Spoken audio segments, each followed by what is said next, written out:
Your fantasy trade deadline is quickly approaching, and it might even be this week. So in this video, we're breaking down the 7 wide receivers you need to trade for before your deadline hits and it's too late. And we'll start with the Giants wide receiver Malik Nabers, who I've gotten a surprising amount of questions on. Should I trade low on this guy? Should I get him off my team? And I'm the person on the other end saying, yeah, I'll take those deals. I'll take Malik Nabers right now. Because if we were to look at Malik Nabers' game logs over the last month of the season, these are his fantasy points per game according to, or for those games, according to Player Profiler and his yardage totals. If you look in here, he has not topped 75 receiving yards in any of these games. Only gone over 60 receiving yards once and has not hit 15 or more fantasy points at all. Now, there have been some decent performances, 14 points, 14.9, but that's barely getting you a top 24 finish, which is not what you were expecting from the first month of the season when Nabers was arguably the best fantasy wide receiver out of anybody. And at the very least, he was paying off his second, third, or fourth round draft capital that you spent on him in the summer, and right now he hasn't been doing that for like 5 weeks. And now he's coming off of another bad game, or at least down game by his standards, in what was a great matchup against the Panthers. He had another nice matchup the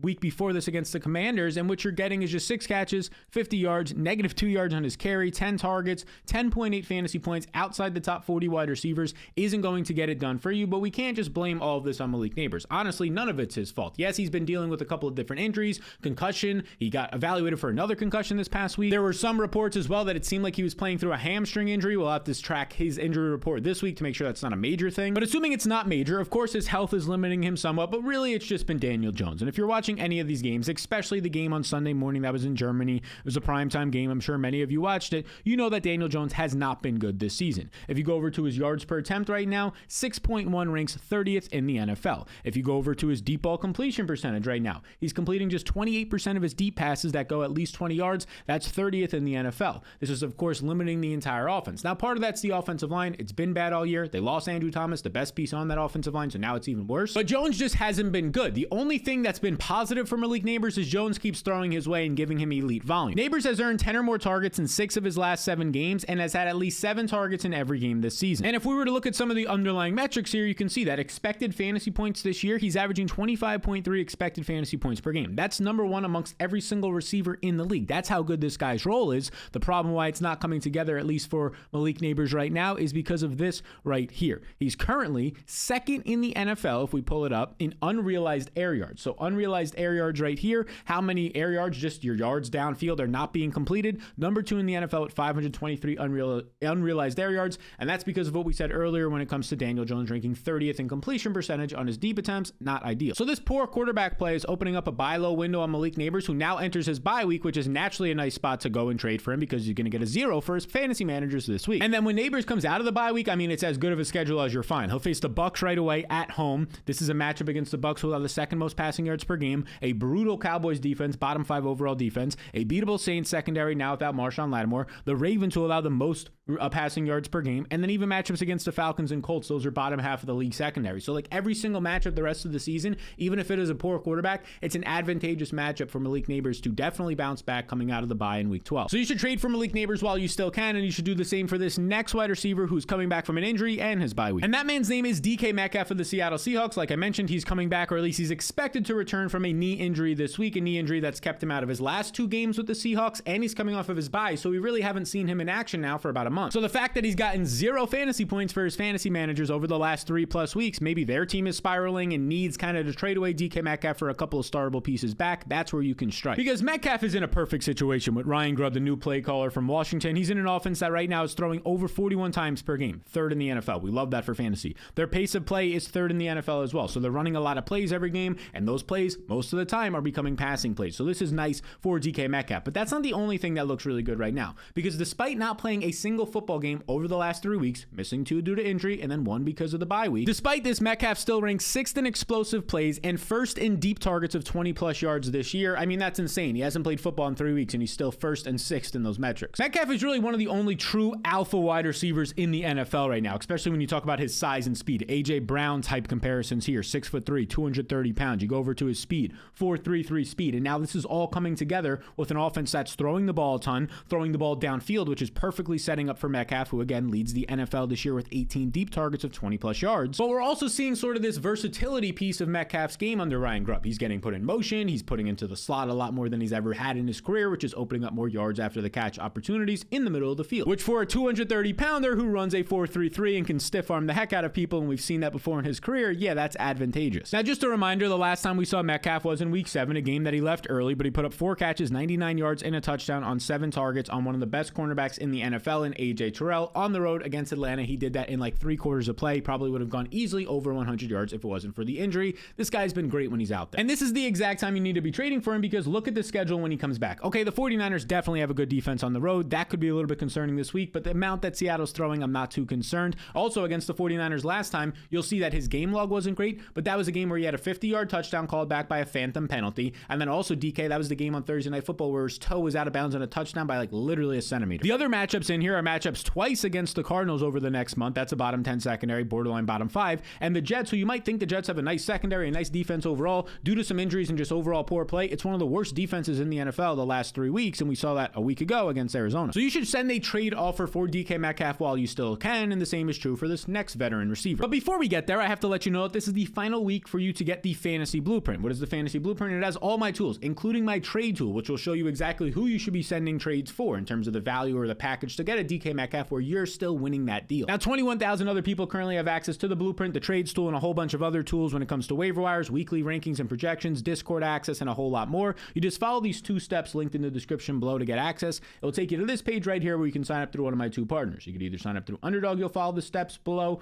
or better, when you sign up through them, this becomes a risk-free offer, meaning that if you don't make your fantasy playoffs, this is a one-time payment of $10. All you have to do is reach out if you don't make your playoffs, and I'll refund that $10 right back to you. And as I mentioned at the start of this beautiful plug right here, this is the final week we're doing this. This is the last week for the Fantasy Blueprint. If you already have it, you get it the rest of the season all the way out through your fantasy playoffs. But for new members, the last week that we're taking on new members, so you get it right now or never. And you can get it by scanning the QR code on the screen or clicking the link in the description below right now. Final chance to smack around your competition with the Blueprint. Now, that veteran wide receiver I was talking about earlier is Amari Cooper of the Buffalo Bills, and it has been a very frustrating past few weeks for Amari Cooper, because if we look at this right here, this is the Bills injury report. Amari Cooper's on it with a wrist injury. You scroll over now to the Wednesday, Thursday, and Friday practice reports, and what you get out of Amari Cooper is this right here. You get 3 LPs in a row. These are limited participations in practice. He ends up being questionable for the past 2 weeks. He's practiced all 6 days, and he's missed both games, which is extremely rare. How rare is it? You can see right here. Even Sports MD Analysis on Twitter, a doctor, a Harvard-trained surgeon, a sports surgeon, he says 3 limited practices this past week would be atypical to practice 3 weeks in a row and still miss week 11. It's already atypical that this guy has missed the past 2 weeks after practicing, so odds are he's going to return in week 11, but there's a good chance that the people who have him right now are extremely frustrated, because the last time Amari Cooper actually suited up, he only had 1 catch for 3 yards on 2 targets. This was a game where we were expecting a larger role for him in his second game with Buffalo, a whole week to practice to go up against a okay Seattle Seahawks defense, okay to bad, I would say, in terms of secondary coverage, and Amari Cooper has just 1.3 fantasy points because he ended up injuring his wrist in that game, and since then he hasn't played at all, so he's gotten you 1.0 and 0 over the last 3 weeks. And to make matters worse, if he indeed does play this week at home against the Chiefs, it's not going to be an easy matchup. The Chiefs have one of the best overall defenses, not just run defenses, but secondaries in the entire NFL. It will be a tough spot. So right now, Cooper is a strong buy low because I still think he's a talented receiver. I still think he's the number 1 receiver on this team, especially with rookie Keon Coleman down and injured. They really need Amari Cooper right now. And if you've been tracking or watching the Bills the last 2 weeks, or maybe you have Josh Allen in some fantasy leagues like I do, you know that Josh Allen has been struggling without Amari Cooper these last 2 games. You can see right here, back in week 9, Josh Allen only ends up going for 235 yards on 39 pass attempts,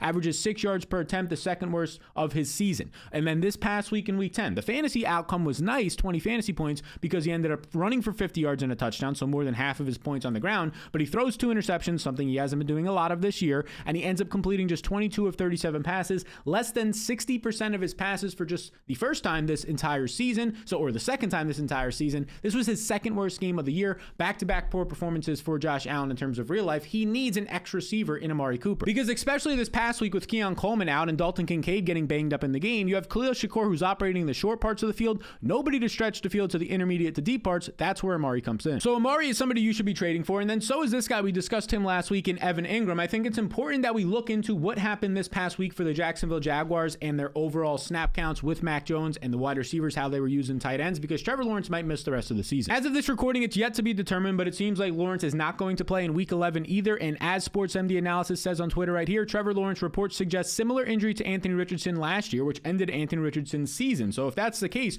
we might not have Trevor Lawrence the rest of the year, meaning Mac Jones, at least for now, looks like the starter going forward. So what happened in week 10 with Mac Jones? Well, here's what we got overall. We got Brian Thomas leading the way for the receivers, playing 38 snaps, running 25 routes, only 3 targets. Gabe Davis came back from an injury, only 4 targets. Parker Washington, as you can see right here, 0. Tim Jones, 0. But the real star in this wide receiver room was the tight end, actually, Evan Engram, who played 37 snaps, ran 23 routes, earned 8 targets. 8 targets was double anybody else on this team. And in this game, you can see right here, according to Fantasy Life, a 38% target share, a season high for Evan Engram, 38% target share with Mac Jones. Mac Jones loved throwing to him. Mac Jones is not somebody who's known for deep outside passes to guys like Brian Thomas and Gabe Davis. He's known for the short to intermediate, middle of the field passes. That's where Evan Engram operates. And I'd like to pull up this chart these last 5 games since he's come back from his injury in week 6 for Evan Engram, because he's led this team in target share every single week. Week 6, he comes back with Trevor Lawrence, sees 29% of the snaps right away, nearly 20 fantasy points. Then he goes 26%, 17% target, 34 and 38% these past 2 weeks without Christian Kirk operating in the middle of the field due to his season-ending injury.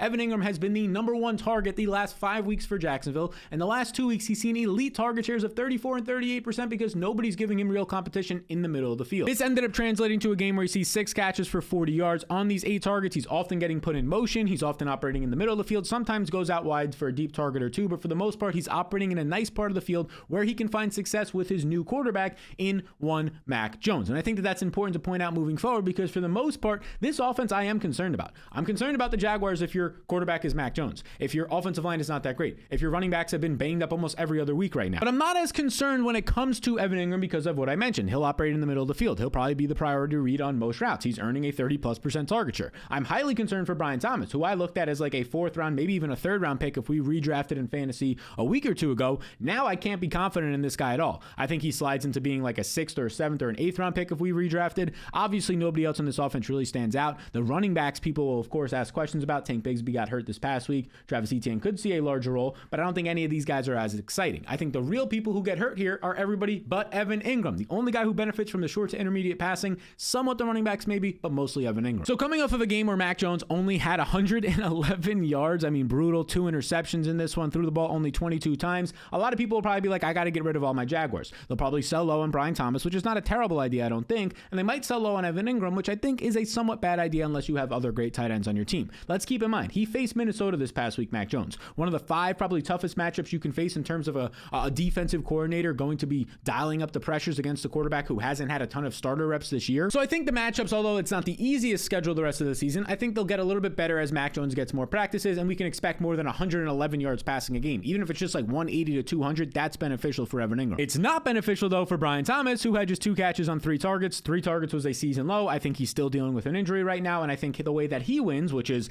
outside, downfield, with speed, just dominating on the outside, doesn't pair well with Mac Jones at all. So I think all these wide receivers are going to take a hit right now, and since Christian Kirk is done for the season, there's just absolutely nobody giving competition for Evan Engram in the middle of the field, the guy who often, as I mentioned earlier, gets put in motion in the slot. I think this is the guy who moving forward is probably going to see at least 6 targets a game, and will have a lot of games where he sees 8 to 10 plus targets. So Evan Engram is somebody you should be trading for, and the same is true for this next wide receiver. Let's talk Jakobi Meyers of the Las Vegas Raiders, who's coming out of his bye week, and look, he's one of the best assets in fantasy football, honestly, since he returned from his injury about a month or 2 ago. And it was really just a month ago. He returned in week 8 from the injury, and he got ramped back up, and immediately he went out there, according to Fantasy Life's data. He ran 94% of the routes. This was great to see. Keep in mind, Devontae Adams is now off the team at this point in week 8, and he earns 24% of the targets. So that's good. This translates to a very usable fantasy day of over 17 fantasy points in a tough matchup, mind you, against the Kansas City Chiefs. Earned seven targets, and then he won upstat. He won upstat because he goes out there in week 9 before the bye week, and he goes for over 100 yards, 11 targets. Again, Devontae Adams is not on this team. Puts up 20 plus fantasy points on the road again in a very good matchup against the Cincinnati Bengals. So now you're in a spot where you're getting back-to-back very usable, potentially even week-winning weeks from Jakobi Meyers. He's going 17, 20 plus points, and it should continue because the dude just has no competition for targets with Adams gone. Like, let's look at this right now. Gardner Minshew and Aiden O'Connell have been his quarterbacks. Heck, even Desmond Ridder was his quarterback in giving him some nice targets and even completions and yards after the catch opportunities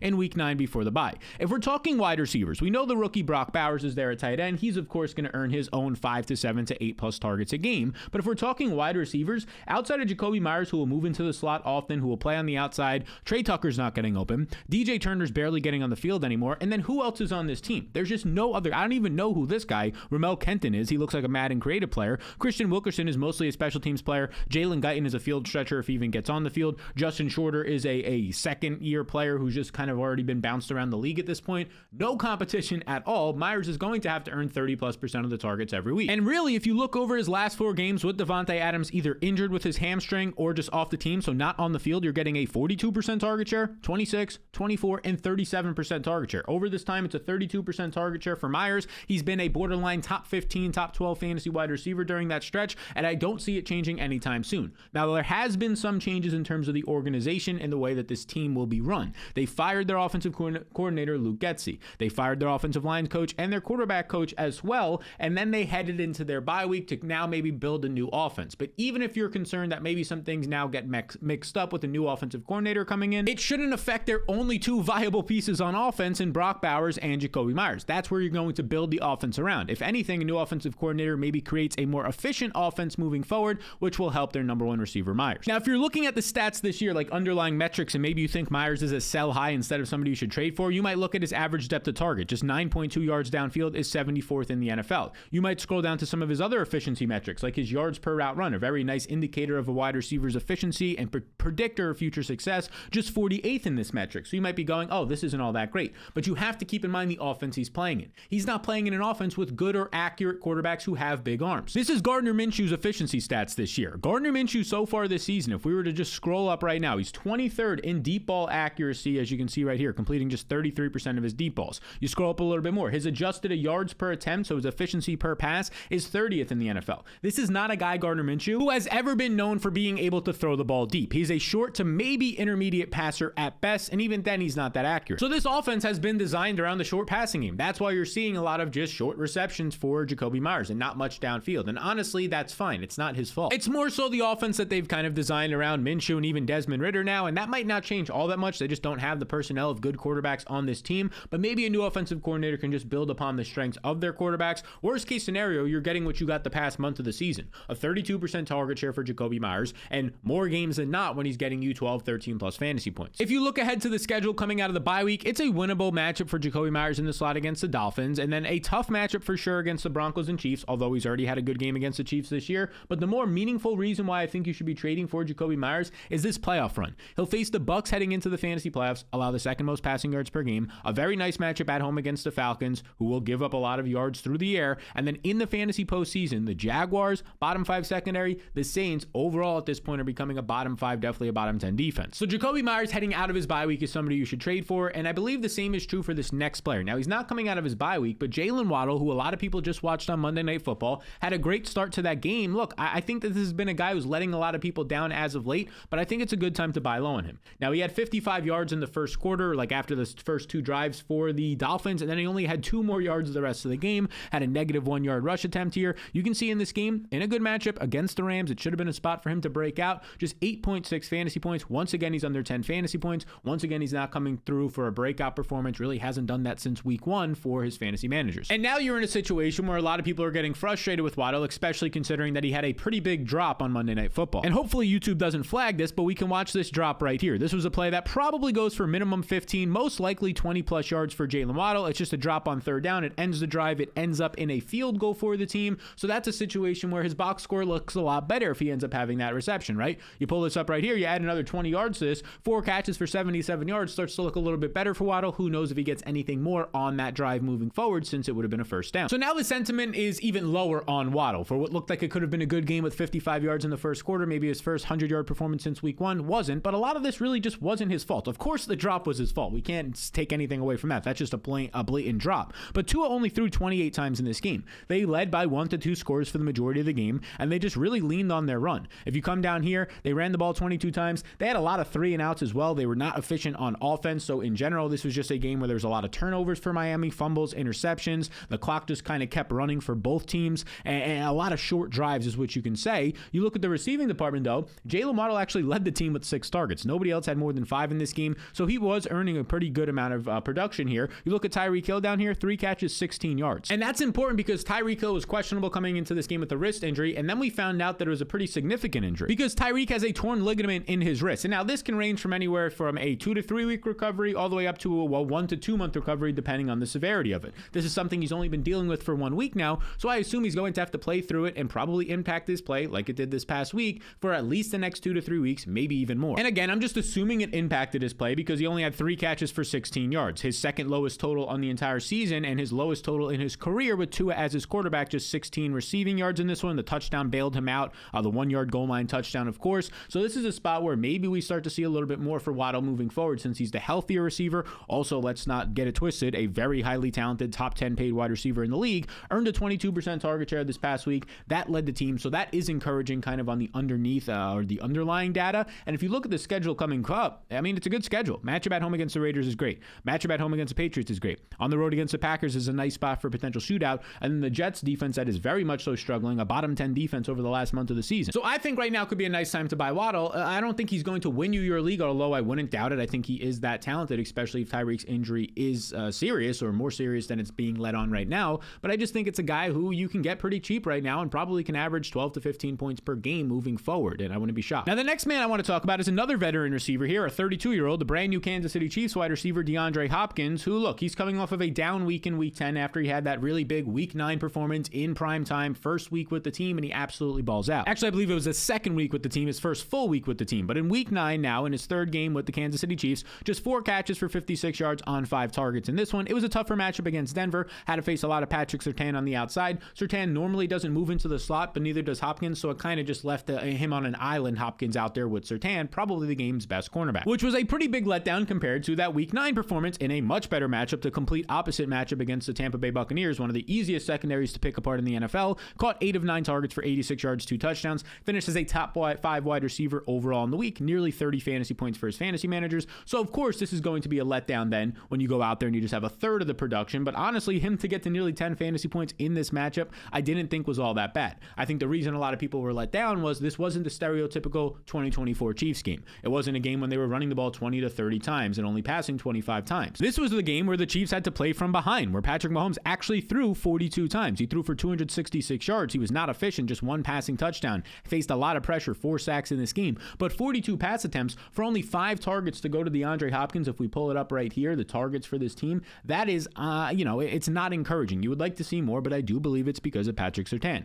Travis Kelce led the way with 12 targets for this team, and then Mr. Kareem Hunt, if we pull it up right here, Kareem Hunt had 10 targets in this game. He came into week 10 with only 8 total targets on the season, and then in this game alone has 7 catches for 65 yards. I truly believe this was just a matchup thing. Mahomes is looking downfield. If Kelce was covered, odds are Hopkins was covered against Surtain, and then he was just checking it down to Kareem Hunt. I don't believe that that's something that's going to be the case moving forward at all, especially when you don't face a shutdown cornerback like Patrick Surtain, and I think we're going to get a lot more games where DeAndre Hopkins is back to 7 to 10 plus targets. It could happen as soon as this week in a beatable matchup against a Bills bottom 10 secondary. The week after that, arguably the worst defense, probably is the worst defense in the NFL, and the Carolina Panthers. Then you get a nice matchup against the Raiders at home. I think these are all pretty strong matchups for Hopkins moving forward. Again, he's a 32-year-old receiver, 32 and a half. He's not the same guy he was in his prime, but I do think he has some spike weeks left like we saw in week 9, and somebody that if you can get him cheaper, you should try and trade for. So these have been the wide receivers you should trade for before it's too late, before your trade deadline comes, and before week 11. Now, if you want to see the running back version of this video, it will pop up right here. Appreciate you all in advance. Best of luck, and we'll see you in the next one.